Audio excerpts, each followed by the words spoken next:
ময়মনসিংহে ১১টি আসনে নির্বাচিত সব সংসদ সদস্যই নতুন মুখ। ১১টি আসনে নির্বাচিত জনপ্রতিনিধিদের কেউই এর আগে সংসদ সদস্য ছিলেন না। ময়মনসিংহ ১ আসনে ১,০৮,২৬৫ ভোট পেয়ে চমক দেখিয়েছেন ব্যবসায়ী সালমান ওমর রুবেল। ভিম লিকুইড এখন মাত্র ৫০ টাকা, তেল চর্বি পরিষ্কার করে এক ধোয়াতেই। ময়মনসিংহ ২ আসনে খেলাফত মজলিসের মোহাম্মদুল্লাহ ৮০,৭৭১ ভোট পেয়ে জয়ী হয়েছেন।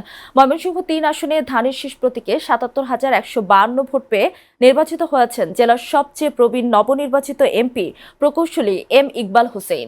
ময়মনসিংহ ৪ আসনে হাড্ডাহাড্ডি লড়াই শেষে ১,৭৯,৬৬৭ ভোট পেয়ে জয়ী হয়েছেন বিএনপির আবু ওয়াহাব আকন্দ ওয়াহিদ। ময়মনসিংহ ৫ আসনে ১,২৭,৯১০ ভোট পেয়ে নির্বাচিত হয়েছেন জাকির হোসেন বাবলু।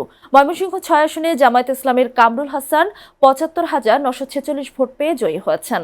ময়মনসিংহ ৭ আসনে ডাক্তার মাহবুবুর রহমান লিটন ৯৮,৫৭৯ ভোট পেয়ে প্রথমবার সংসদে যাওয়ার সুযোগ পেলেন। ময়মনসিংহ ৮ আসনে ১,০৭,৫৭৭ ভোট পেয়ে জয়ী হয়েছেন প্রকৌশলী লুৎফুল্লাহেল মাজেদ। ময়মনসিংহ ৯ আসনে ঐতিহ্যবাহী রাজনৈতিক পরিবারের উত্তরসূরি কম্পিউটার প্রকৌশলী ইয়াসের খান চৌধুরী ৮৪,৮৭৭ ভোট পেয়ে প্রথমবার সংসদে যাচ্ছেন।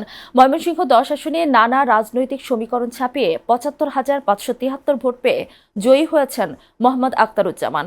ময়মনসিংহ ১১ আসনে ধানের শীষ প্রতীকে ১,১০,২১৪ ভোট পেয়ে জয়ী হয়েছেন ফখরুদ্দিন আহমেদ বাচ্চু।